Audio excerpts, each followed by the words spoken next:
Hey, welcome back to our weekly Insta Hangout. What's up, kids? It is spring break. We find ourselves in the mountains in Tahoe, and who cares about that? Because we are very excited, and by we, me, to talk to Chris Duffin today, the mad scientist himself. So Duffin's going to jump in here for a second. We've got some great questions going on. I first met Chris through Kabuki because his programming is great. His commitment to making really good equipment is great. I have a shoulder rock and love it. The pain pill is rad. And then also, he's recently sent us one of his transformer bars, which is hugely effective and useful for being able to get people into a simple squat position where they can get their hands up, and we can bias foot position, we can bias knee position, we can change back. So that's exciting. Also, Chris, as you guys know, is well known for doing frankly, crazy physical things. If you haven't watched his 1,000-pound deadlift project, I highly recommend that. But right now, what I love most, what's up, Kevin Bay? One of the things that we were excited to talk about with Chris today is he's currently trying to squat, and is squatting, not trying, he's doing, what's up, Lowdown, 800 pounds a day for the next 30 days. And he's in week 3. You can follow him on, look at Kabuki Strength or Mad Scientist Kabuki, Mad Scientist Duffin. And it's amazing to see what's happening with his speed, how he's managing it. We're going to get into all of that today, but he's doing that as a fundraiser for the Special Olympics, which I love in Oregon, trying to get young people into powerlifting as a sport. So we donated. The call to action here is when you guys get up today is to go to Chris's page and donate to the Special Olympics. So let's see if we can get Chris on board here. Let me see if I can find him here. What's up, Evie Casagrande? We've got some good questions, and I'm really going to be biased towards how do we... What's up, Dave, Caitlin? Appreciate you guys joining in. How do we... Let's see where we can find Chris here. Waiting for him to jump in. Low down.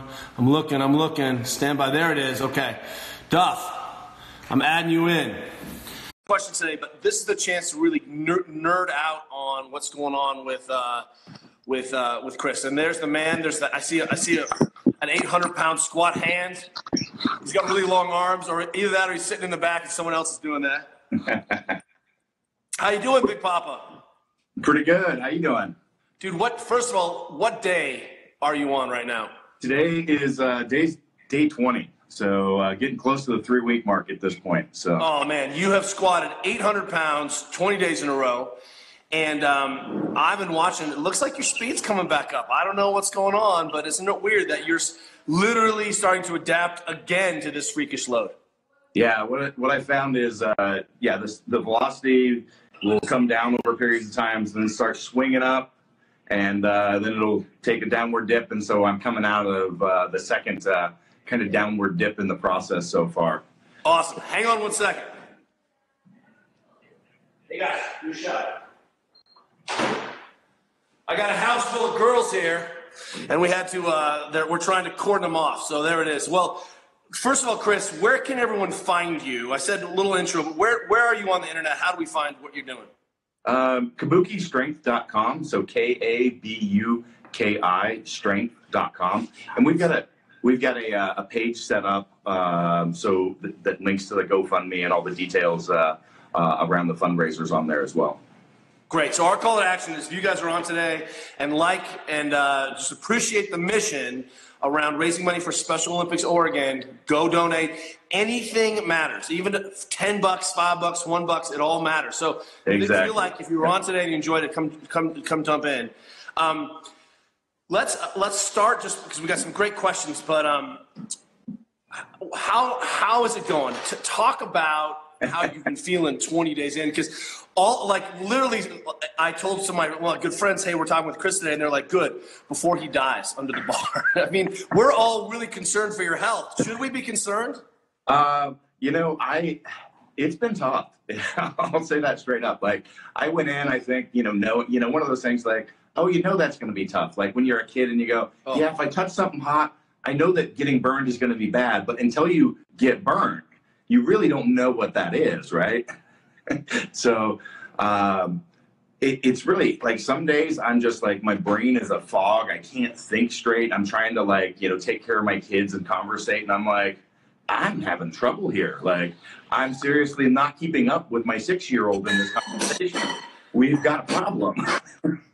and then the next day the next 2 days I'll be fine.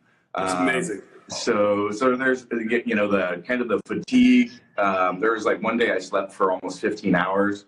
And, it definitely sleeping a lot right now. So long sleeps and naps when I can get them in.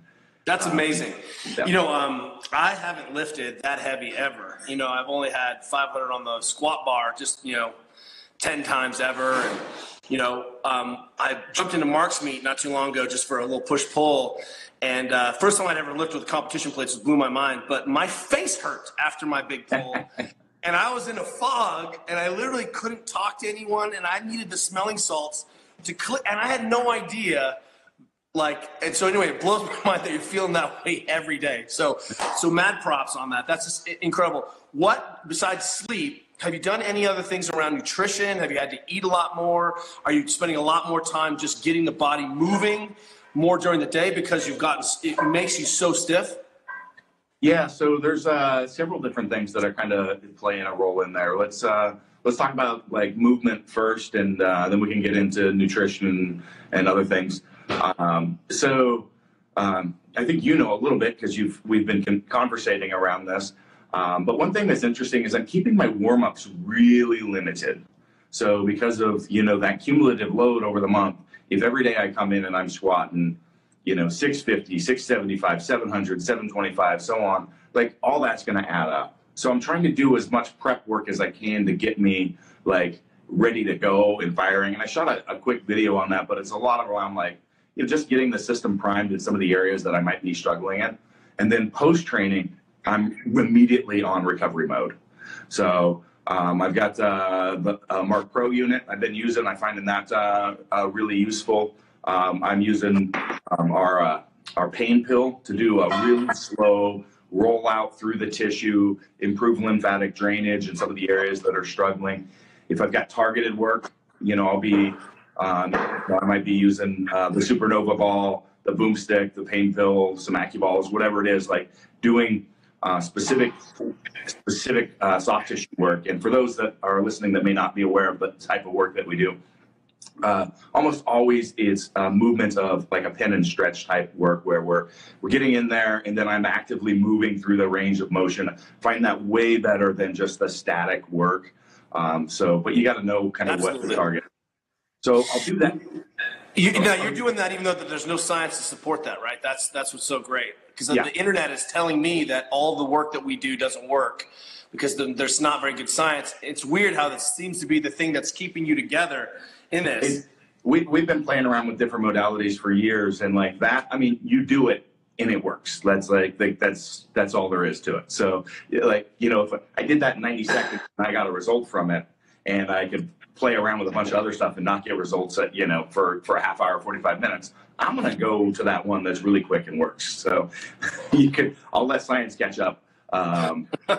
So let me ask you this, because what's amazing is that we see a lot of people peak for a single day, right? And for example, one of the reasons I'm a fan of the CrossFit Open, believe it or not, is that it makes adults have to have a season where they have to be ready 5 weeks in a row.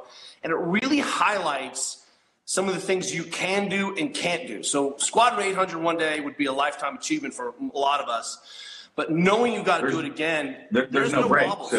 So there's no break. That's why I said immediately post-training, I'm on rehab. And then before I go to bed, so I'll hit a light session right afterwards. Before I go to bed, I'll have the Mark Pro on again. I'll be doing some other, recovery work as needed. I wake up the next morning when I get up, which kind of deviates around mostly determined on when the kids got to get to school. But then there might be the post nap after dropping the kids off. And then I'll get, but same thing. I'll be working through some of the tissue again. I'll be running the Mark Pro again and trying to get that, those couple sessions. And they're separated as much as I can from the workout. So then when it comes to workout time, it's all about the neural priming, you know. So I'm doing some shoulder rock swings, some anti-rotation drills, but it's all, at that point, I'm not doing any soft tissue work or trying to have, like, it's all, let's get firing and let's get moving and let's get everything on, right? And then trying to do as much as I can so I can minimize the actual load during the training. So my jumps are, you know, I'll go the bar, 255 for, you know, a triple, 455 for a triple, 600 for a double, 700 for a single, and then 800, just like that, which most people will be like, oh my God, that's not enough warm-ups. But I'm trying to put all the other things together so that I can minimize the amount of actual workload I've got, because it's just gonna add up over the month, right? Yeah, 30 attempts at 700 is still 30 attempts at 700. Like it's not nothing. Exactly. That's amazing. Do you think you'll carry some of these behaviors into your training afterwards? Just about like, hey, moving again a little bit. You know, we all do a bunch of knucklehead things. I love the jumps, you know, like the classic jumps in the gym, 135, 225, 315, 405, just because they're 45-pound plates. I appreciate you doing lifetime PRs as jumps for the average person. But do you think you'll take sort of the things that are making this possible, tune them up and tune them down so that you can be more effective in just your normal training? It's actually pretty similar to what I normally do, except it's on point. It has to be every day. I can't miss a recovery period for whatever, you know, because it's just, then the next day is crap and then it just cascades, right? So just the level of consistency that's required, but a lot of the philosophy, you know, approach to it is pretty similar to what, you know, what we preach. It's great we haven't had to change a lot. Let me ask you a couple questions. One is, people don't know you're a good athlete, which I love. Skateboarder, snowboarder. Your athleticism, I think, is one of the hallmarks, I think, of what makes this so interesting for me. Are you drinking whiskey right now? You love whiskey. Are you drinking during this month? I am. So typically I have a shot before every 800, before the last attempt. So I love it. Well, I tell you what, let me get into people aren't talking about we've got an expert on strength athlete. What's that, Kelly? Oh, I just say we've got some good questions in, and I want to talk to some of the questions here. It says, this is common for people under big loads. It says, what type of mobilization treatment would you prescribe for a displaced rib? You get a rib out. It says, I've been struggling this for a month, working on it daily, can't get it right. Seems to be a common problem. How are you managing? Because the loads through the axial spine on strong athletes is immense. And when a rib goes out, it's like you're being stabbed by a hot poker. What do you guys do to deal with that? Yeah, I've had that happen in the past a few times. Honestly, it just doesn't come into play anymore. So let me talk about a couple things first, and we'll talk about like what I would do with someone. But for the most part, like, we really want to look at, why is your rib out? We don't want to necessarily just fix it. Like, look, why is it out? So we really, really need to work on, you know, whatever faults are in the movement, because if we've got a great stacked torso and we're bracing well 360 degrees all around, we're not talking about just belly breathing. We're not talking about a big giant breath of air, because everybody does that and they go and they get this big puffed up chest and they immediately break the chain. Okay, there's a lot of nuance to this that I honestly see wrong with 98% of the people that say they have it nailed. You don't. Okay, you can always be better. I can be better. So thinking you've got it nailed, you're wrong. Go back and try to fix what the root is. So if we've got this really good stack position, we've got our sternum pinned, not crunched, and we're elongating upward from the T-spine up through the cervical spine, kind of elongating this way, and then driving that piston down from the sternum, which is basically cueing the obliques, and driving that down towards the pelvic floor, which is going to have that co-contraction if you've got the pelvis aligned correctly. So it all comes down to really actively nailing that posture first, and then locking that in. If you've got that, it won't break. It won't move, and we won't have any of those shear stresses or things that are going on. They're going to cause or allow that rib to get out of position. So if the rib's out, that's a signal telling you got a problem. You need to go fix that, okay? So with getting that out, I'm obviously seeing a chiro really fast. Resetting that's going to be probably that's what I would do instead of saying, here, let's try to work around it. Because what you're going to do is, if you're working around it, you need to loosen up all the tissue around it. You're going to, be into that lat, into the serratus. You might be working into the intercostals, possibly, but loosen that up and trying to get it. But it still needs some force to go in there. And there's no one better to just do than somebody that does it day in and out. That's a perfect intervention to see a professional. I totally agree. Yeah. And that's really it. Always map a dysfunction to a movement or a position. And so that you can then do that, that post-mortem on that position. Because what we want to be thinking about is position and stiffening the trunk and organizing the trunk under various loads.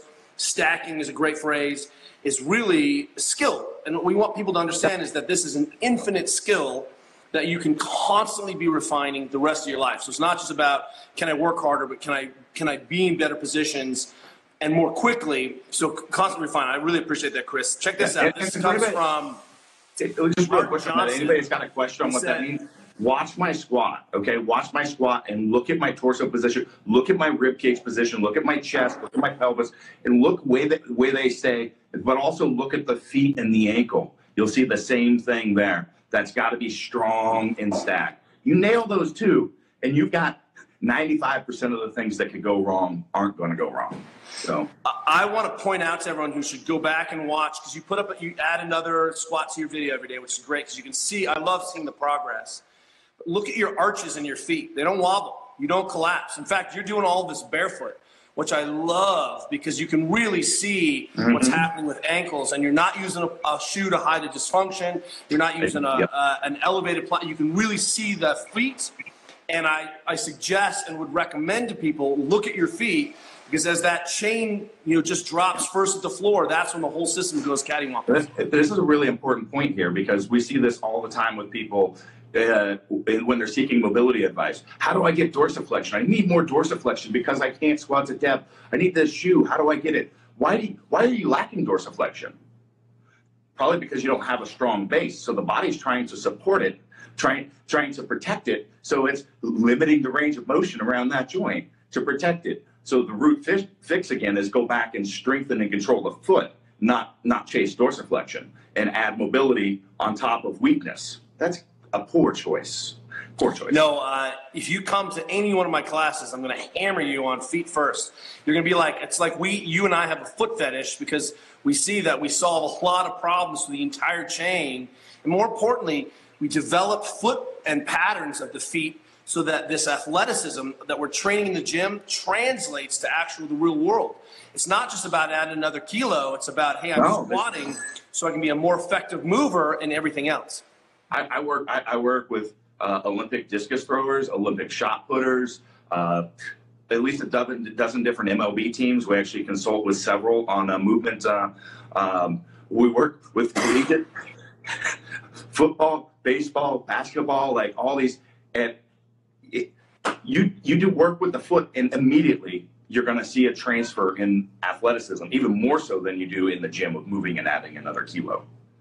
This is why you're my 800-pound lifting crush. This says many people out of CrossFit advise lots of max lifting and near max lifting. Matt Science is doing this 30 days. He says what kinds of CNS reactions, adaptations are occurring so far? Any obvious physiologic changes, metabolism? How's your weight? So you answer some of that. Hey, you're sleeping a ton. That's a good indicator that your nervous system is working really hard. Can you talk about any other changes in your body that you've noticed? Just like I talked about, just the overall fatigue, that brain fog kind of kicking in. Slower reaction times, just a lot of that going on. And my weight actually kicked up about 5 pounds over the course of this, maybe 7 pounds, which is positive. I kind of struggle keeping my weight up. And so that's been positive, definitely filling out. I haven't checked any measurements, but my wife and my therapist both said, you should measure those quads. They're looking a little bigger. So I love it. This comes from Mike Physio, and he's a young physio. He's a third-year student.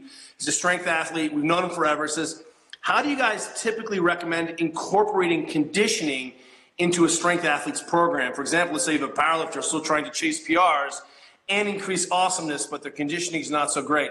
Asking for a friend. Okay. So I actually got a really great article on this that's freaking, it might be like 10 years old. So, I like to, you need to be in condition so that when you're moving into like a competition or peaking phase, you're going to be doing much less conditioning work, and you want to be able to be recovering from the workouts, right? So, you want to kind of plan those. If I've got something, at 16 weeks out, 12 weeks out, I need to be putting some bigger blocks in there. And I like to do them in a 6-week wave. So it's not constant conditioning. So you can time it with your workout. A lot of times people do 5 or 6 week strength blocks. So whatever that is, copy that. So if it's 6 weeks, I would do 3 weeks of like Metcon, type training, slowly working up the intensity. So you could either be going from 12-minute HIIT workouts to 15 to 20, or maybe going from 2 days a week to 3 days a week to 4 days a week over a 3-week block. Then you're going to taper it down to almost nothing, which should be timed with your week that you would be like upping your weights, and then you would ramp it back up again. So you'd repeat that pattern over the 6-week block, and then the 3 weeks of ramping intensity or volume, drop down, and then go up again. And what you would do is you would offset that to your training program so that on the weeks, that you're hitting your peaks of your intensity with your strength training on the down weeks or the week following the down weeks, and then making the change. Your high, as you work to that high intensity, and would be like an earlier phase of the next training block where you're going to be lifting less. And then later in the block, when you're trying to repeat and hit a max over what you did earlier, it's your down week. So you'd hit a couple of those 6-week block periods earlier in the training, and then start tapering those out as you move into that conditioning or the peaking phase. Honestly, I don't do a lot of it. I just try to intermix it because I do a lot of kind of volume work or other stuff in my program. I mean, do marches to be working on my hips or stuff like that with a high load. But I'm thinking about it as my strength training, but I might be doing 100 reps with, a minute rest, and then another 100 reps and so on. And then my metabolism, everything is elevated for like the next 15, 20 minutes afterwards that I feel nauseous. It's kind of a mixture of that. So I've just found that balance because I just don't have the time to do both. And so there's some compromise there. But if my conditioning goes down, when I'm straining heavy, you're not recovering. You're winded between sets. You're not prepared for the next, training session. If I hadn't done a high volume block leading into this, I'd be suffering from that right now because I'm not doing any other conditioning work, and I'm hitting another workout the next day. So it definitely plays a role, but there's a lot of different ways to put it together. I love that, and I appreciate that you're saying, hey, look, you don't have to be afraid of conditioning, but you don't just have to smash yourself either. We've seen such good application of assistance work done on the minute for a few. I mean, if you think 5 minutes of doing some intervals on an assault bike is going to trash you, you have bigger, fish to fry for sure. So, man, I appreciate that. This comes from a good friend. His name, he's Pain Free Cop. He says, Chris, I love the new KMS site works and how it looks. How would you modify your training if you had to take antibiotics again? Such a good question. So this is a quick reference. I had a pretty major tear last year. I had walking pneumonia and I was on antibiotics, and they didn't tell me about the heightened risk for muscle and tendon tears, which I actually knew from reading research like 10 years prior, but had forgotten. And then as soon as it happened in the workout, I'm like, the light bulb went on and I'm like, oh yeah, that. I'd be really wary of handling anything at heavy weights. I was not at a maximal load. I was doing like 8 reps, or planned on doing 8 reps on a deadlift. It was actually on a drop set.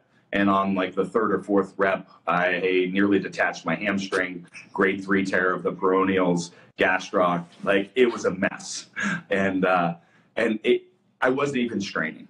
So the other thing is be very cognizant. So this is just my personal opinion or theory on things. But anytime that you have cramping, almost typically it's going to be calves and then hamstrings first, right? And so some of the research that I read on this post about the antibiotics is that is strikingly similar to like where most frequently there's tears are. So be very cognizant of that with your training and not be doing, you know, some heavy loaded RDLs or things like that maybe during those time periods, but be very cognizant of that's more likely of the areas that you're going to have some tears. So, you know, I totally agree. And I just want to highlight that moment where you said cramping. So if you feel like you're in lockdown, and something's getting tight in the middle of the set, erectors, back, hip, listen to that, stop, see if you can soften that up, because that's your body's mechanism of saying, hey, we're going to protect you now. For some reason, this protective mechanism is turning on.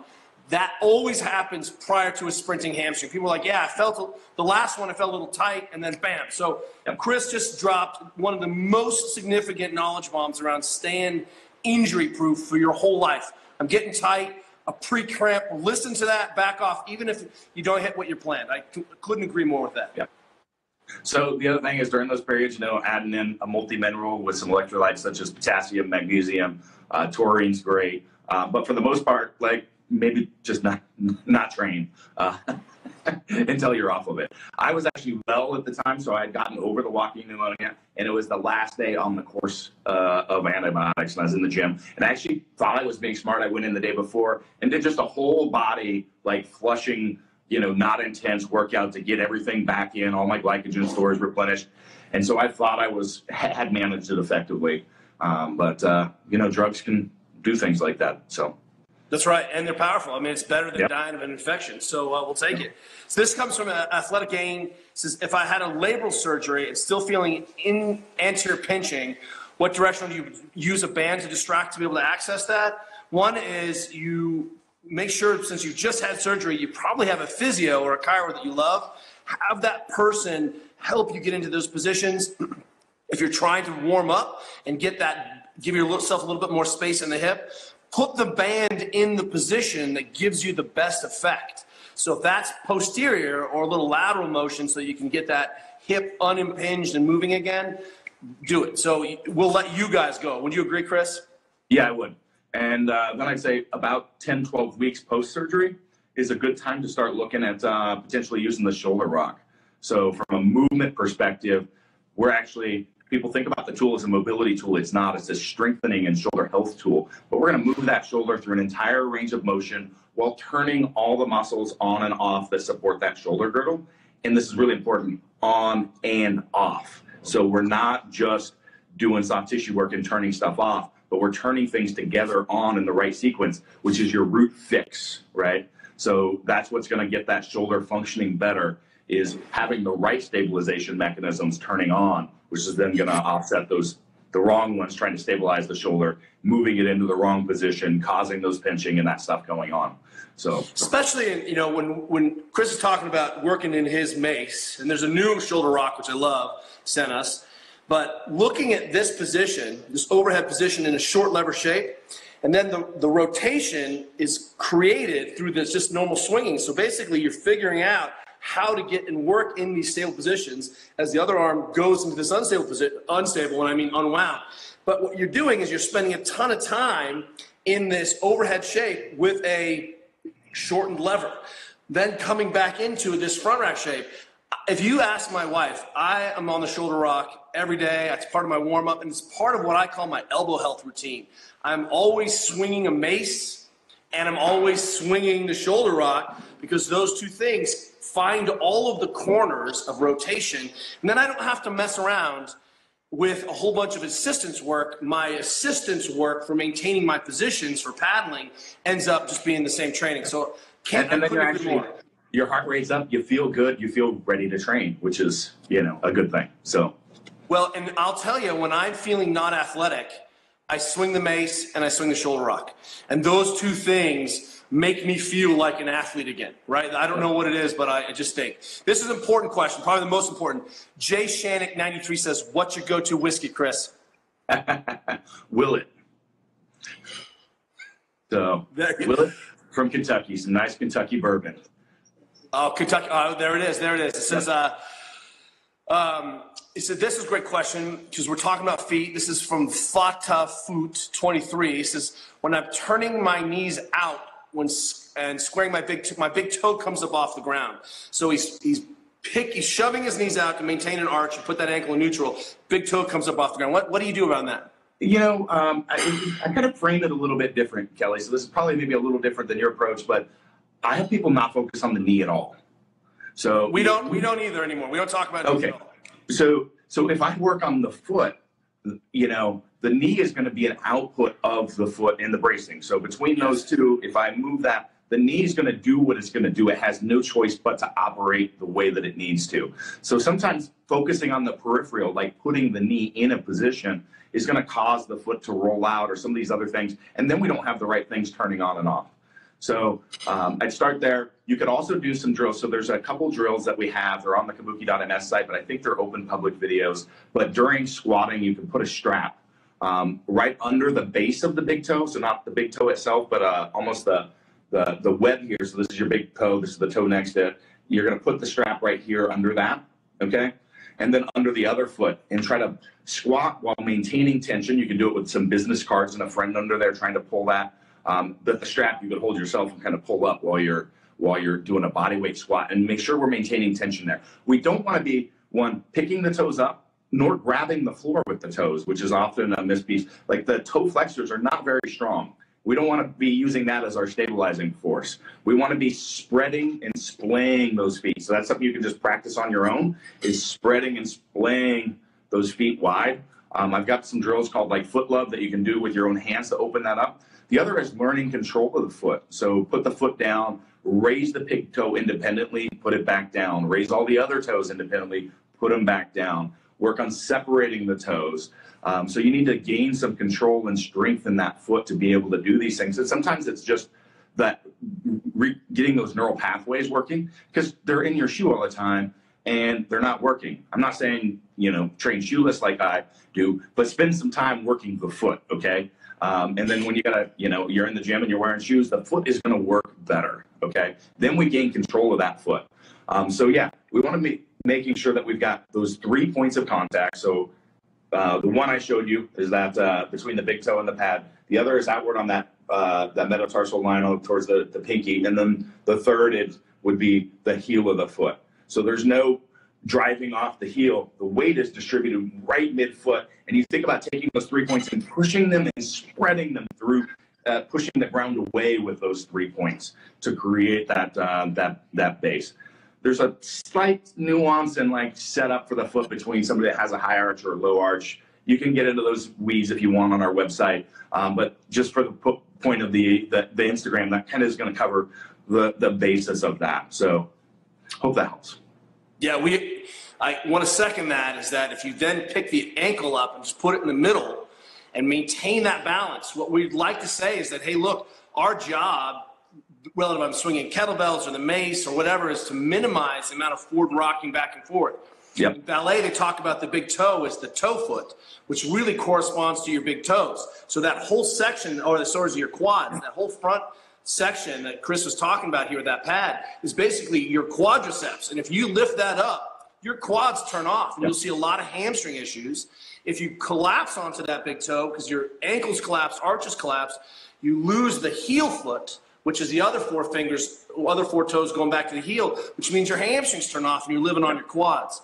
Yeah. So if you want a fixed bar path, roll out and the glutes shut off. Like, I mean, that's right. That's right. You can't do it. So really the idea is, hey, one of the ways that we're trying to do what we call repetition without repetition is to have this intrinsic feeling of the foot carry through all of my movements. So that doesn't matter what the bar is doing or where the bar position is or what I'm pressing or how I'm jumping and landing.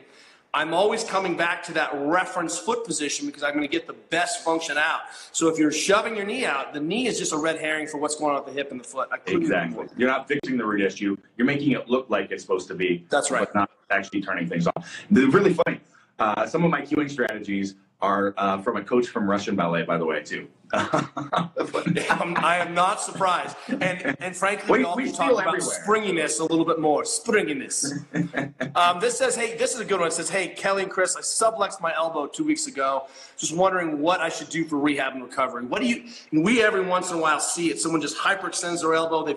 They're living on that end range. They love that, which is one of the reasons that we turn the shoulder in sometimes to unload the elbow. You just can't hang on your joints. When someone is subluxed the elbow, how are you managing that soft tissue specifically, Chris? That one, I'm probably going to pass on because I just don't have that much experience. In the strength training world, we don't see a lot of that. The last time I did it was, high school wrestling, in an arm bar. So, but I don't deal with a lot of like the, CrossFitters or, people that are doing a lot of really, overhead and fatiguing out in those ranges. The only thing is with that, I do see a lot of people that are focused on overextension versus driving all the way through and the same thing, stacking those joints. And so we see somebody that may have some hypermobility and they're going too far with the joint. And I see that when I'm coaching people on some basic kettlebell movements and stuff like that. But, as far as recovery from that, I'm going to pass that one over to you. Treat it like an ankle sprain. It's a bad ankle sprain is 4 to 6 weeks. Our job is to do what? To minimize swelling and effusion in the joint, is to stay in pain-free ranges and protect that tissue while it's remodeling, right? Which means it's still fair game to move, just like you'd walk around that ankle. You can load it, slow things down. If you are hyperextending, the most difficult motor control pattern problem we see is not the lumbar, but when someone has a hyperextended elbow or hyperextendable elbow, they can really get into a hyperextension. Teaching them to be able to press and find that stability without end range and overshooting it is the mark. So there's a lot of tempo drills we do so that athlete can believe in that shoulder position or that elbow position again. So in the meantime, they'll treat it just like a sprained ankle. You're gonna have to do the time on this, make sure you're eating right, healing right. Don't consistently, bend the thing and irritate it over and over again, but you treat it like a connective tissue strain, just like an ankle, and it will come back online. But in the meantime, you're going to have to solve that problem in the first place, which I agree with. Let's see if we got another good one. Let's see. I've been trying to squat with flat feet, but creeping up onto the balls of my feet when I go down. How can I stop this, Chris? I go right back to that same discussion. So like you said, when you watch my videos, my ankles are stacked. I've got incredibly flat feet, by the way. So for me, I'm going to have, and this is kind of what I focus on people with flat feet. So we're going to look at the top of the foot. Here's the big toe, and here's my ankle and my lower leg. So I'm going to be driving down here, but at the same time actually pushing out on the side of that heel, and you'll actually see this really big line of tightness between here and the opposing side of the heel start creating, and you'll see the arch picking up at the same time. And now that's what's going to happen to get that joint stacked. This is actually the one from the Russian ballet that I was talking about. Just think about driving down here while at the same time pushing out here. You could also think about if you were standing on a giant exercise ball and trying to grip and hold it, you'd be boom, like this. You can't stay on top, you'll fall off, right? So boom, you're going to be that, and you're going to be driving here and outward on the side of that ankle at the same time. So it's two different things. So you're almost twisting. It creates a twisting action across the foot and builds that arch up a little bit and then stacks the joints. I couldn't agree more. I love the nuance of all this foot conversation. One of the things that is key to understand is that it's the rotation created through the hip that also makes that whole ankle capsule stable. Because otherwise we're just saying, hey, it's just the fascia of the foot, it's just the musculature.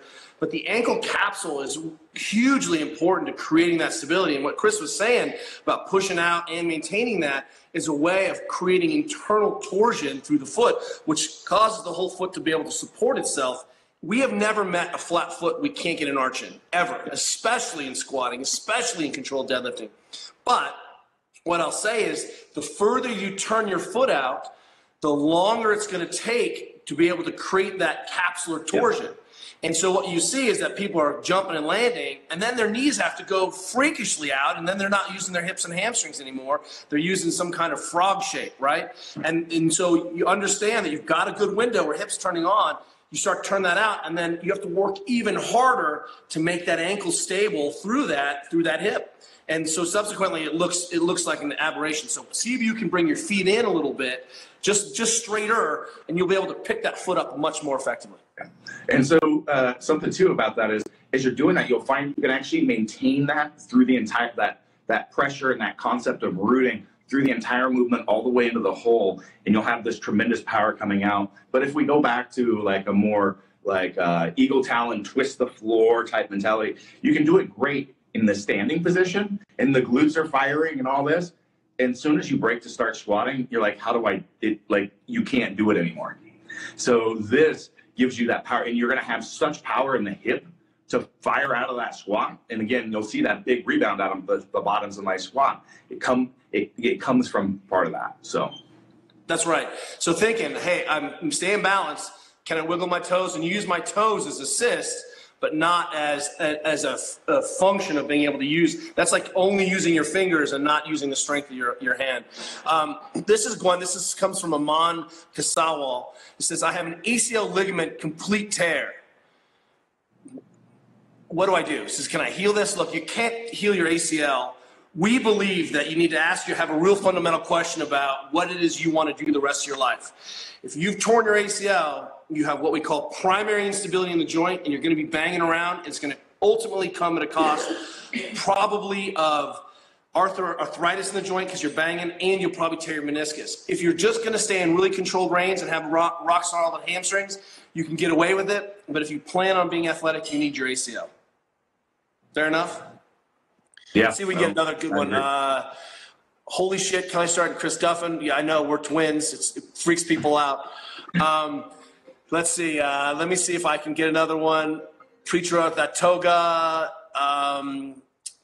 Hey, Kelly, Chris, 2 labrum surgeries a few years ago. Shoulder pain when back squatting. I like to have upper back locked in with a closer grip. And I play with a wider grip, but I still get pain. What do you think, Chris? So you have strong feelings about this because of your bars, and I agree. So preach, baby. Well, I'm going to just talk about straight bar to begin with, and we can touch base on the bars you should be using. People will get lost in thinking that the hand position is going to do something for them, and we often see this with quite a bit with Olympic lifters and some in CrossFit as well, as this super tight arm position with the arms almost touching the shoulders, and it creates all this tension and tightness in that upper back. So it feels good, and it feels like you're doing the right thing, but it's actually not a really great place to activate the lats from. So we actually end up missing a connection between connecting the shoulder into the deep spinal stabilization system, because the lats actually function as a spinal stabilizer and get that connection. So what happens when we see those lifters lift? Boom, they end up missing at the TL junction, and they roll forward always, right? So I recommend finding what is your lat pull-down grip, okay? So the grip, understand, if you move it out and you feel like, oh, I feel weaker, that's because you just moved your arms out. What I want you to do is learn to engage the lats and really pull and draw that shoulder into your core, okay, to control it. So a good tool is you can grab a band like further away and then pull it in like this to cue that lat engagement, because I still see some people, oh, I got it, and you touch the lat while they're doing it and it's soft. They're trying to drive the elbow through or something other. You know, if the elbow's behind you, you can't engage the lat well, right?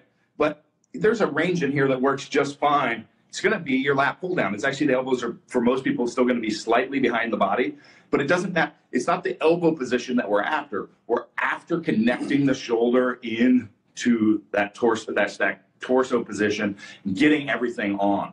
So find that grip. Doing a lat pull down is the perfect example. Be right there. You know what's happening. Sometimes I'll grab people's hand when they're in this position and pull against them while I grab the lat and just kind of cue that in. So our bars, we sell the Duffalo bar and the Transformer bar. So we've got that arched down into position, which is going to actually relieve some stress on that bicep tendon insertion into the shoulder, which is a major aggravator. A lot of people feel pain in the shoulder while benching. a lot of times it's developed actually in the squatting process. So that's going to allow us to get in position and have that scapular, that scap seated better as well. And we're not driving the shoulder forward and out of position. It's going to relieve a lot of the stress and actually cues us to be able to engage those lats a little better. Our transformer bar, we didn't put our handles up in the weird rack position. We brought them down here so that the elbows are beside you. So you basically just draw them down, crank them on, and the hands are right here in this position so we can optimize again, even though we're taking out that, that from being out to the side into the front.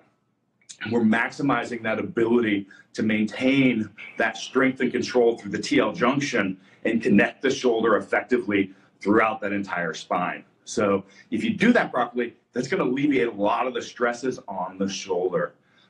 There's a lot of different exercises that you can pick from to open that up before squatting. So Kelly's got a bunch on his website. I've got a bunch on my website. We focus a little bit more, just a quick plug, like I think Kelly's and I's work works really well to balance each other. We're kind of on the strengthening and activation side. He's on the mobilization, and it works really well if you put those two together. So my exercises are going to be more movements and engagement pieces, but you'll find those on our website. But if you want to work on some scapular mobilization drills, Kelly's got some great stuff as well. There's a plethora to pick from. So find. I just want to say we are consciously agnostic about you should be able to drop our model into whatever you're doing to improve your positions and shapes and tissues. And we try to do that so that we don't step on the various and myriad incredible diversity of communities that we work with. As soon as I'm like, hey, these are the ways, I would happily point you at Chris's work and at Kabuki for all of these ideas about, especially around strength, especially around power development that you're looking. But I want to just reiterate that Chris has been talking about is really the vital piece, and that a bar is really, or you're changing your grip, it's really just a tool to get better trunk function. We always are talking about that shoulder has to map into the chest if you're going to be stable. In front, all the rounded front squats we see, when you're a front squat like this guy, it's a problem. And the reason that's such a problem is you're never going to get your elbows up when your hands are in because you don't ever have that lat engaged. And so you'll see that when we talk about, hey, why we like a little bit more elbow under the bar, it's exactly what Chris is talking about. This position allows me to get into that shape, but I'm just like I'm flapping in the wind the other side of the sheet. So it's always principle based. And when you hear that principles, that it doesn't matter how people are helping you solve those sets of problems because the principles remain the same.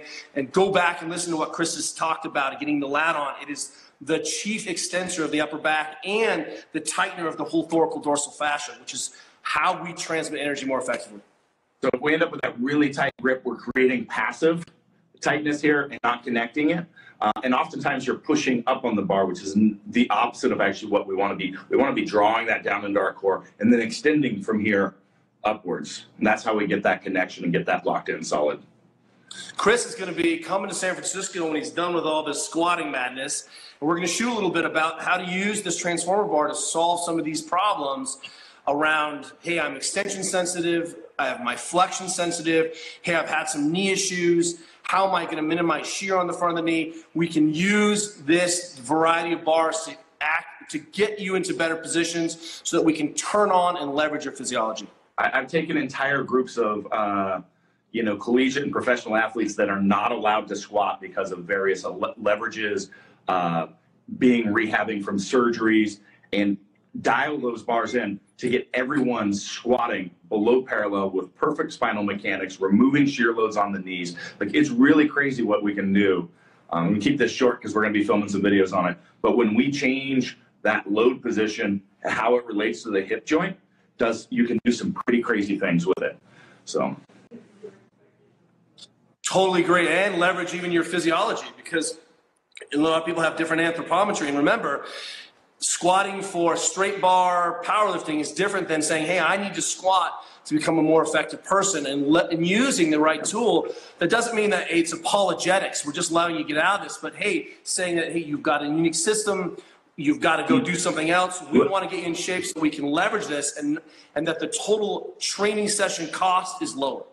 Yeah.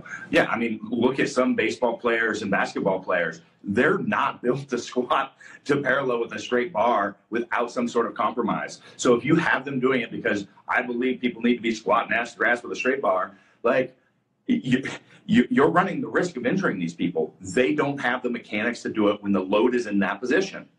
Let's change it for them so that we can work on getting them stronger without the injury risk, and they can work on skill acquisition on the field. So, just and I would even say, I'm a little passionate about it. We may never ever injure them, but what we will be doing is be training compensation positions which do not transfer and compete with their other primary positions. And that's really the key here, is that we are training shapes and positions that transfer, and we want to minimize the amount of compensation the athlete's doing to get into a position of training. Right, which means that we may squat high, which means we may pull high from the blocks. It means those classic languages, but now we've got better tools so we can access these. Last question, and I appreciate this. This comes from Robert Pagenkopf. This is, what do you suggest for adhesive capsulitis? We manage adhesive capsulitis when it's a diagnosis. Make sure you're having a conversation with your physio, with your chiro, with your healthcare practitioner around pushing that, but it's all rotation for us. We live on rotation, and if you really get into and look at what Chris is doing with shoulder rock, the obsession we have with maintaining rotation, you'll see that if we manage rotational capacity, even watch Chris's warm-up videos for his 800-pound squats, and you'll see that he's spending a ton of time restoring and managing his ability to rotate, because if he can't rotate, then the big musculature takes over. It has to. And so you lose that capacity to finesse your position through rotation and express good force production. So, Chris, take a look at our rotation primer that we do with the bands, and then thinking, how can I slow this down, but perseverate and obsess about recreating rotation in that joint, and you'll see that some of those symptoms will tamp down. Yeah. Excellent discussion. Chris, we got to have you back. We've been talking for so long. Thank you so much. Where can we find you? Where can we watch the 30th squat? Remind everyone who you are and where you are, because they should follow you. Okay. So again, our main website is Kabuki Strength. So let's see, that's actually behind me right here somewhere. Kabuki. Hopefully that shows up in the right order. Strength.com. And so that's the main site. And it does have links to all of our social media. You'll find Kabuki Strength on Facebook, Instagram, Twitter. Don't use that much because I really struggle with articulating concepts in 140 characters. Doesn't work for me. My personal account is Mad Scientist Duffin, Mad_Scientist _Duffin, I believe, on Instagram. We're constantly posting up content. Our movement portal can be found on Kabuki Strength, or you can just go to kabuki.ms for movement systems. So it's a great resource for, prepping and getting all this stuff to make sense under load, under the bar, and be able to transfer it to sport. That's where we specialize, is taking some of these clinical-based, approaches to rehab corrective drills and actually make them make sense in the real world and teach you how to apply them and the nuance that works with that, so we can take it out of, this work of sedentary individuals or theory and practice, and actually have you squat 800 pounds. And make work, and in this talk, I hope you understood, you can see what we're talking about and how it actually really comes into play.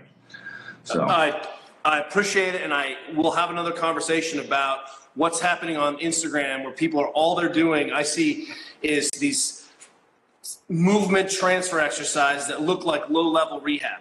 That it's proliferating the world, and it's very confusing. So Get under the bar, focus on fundamentals and positions, and if you need to sprinkle that in to get a better position, do it, but don't make it your life to mess around.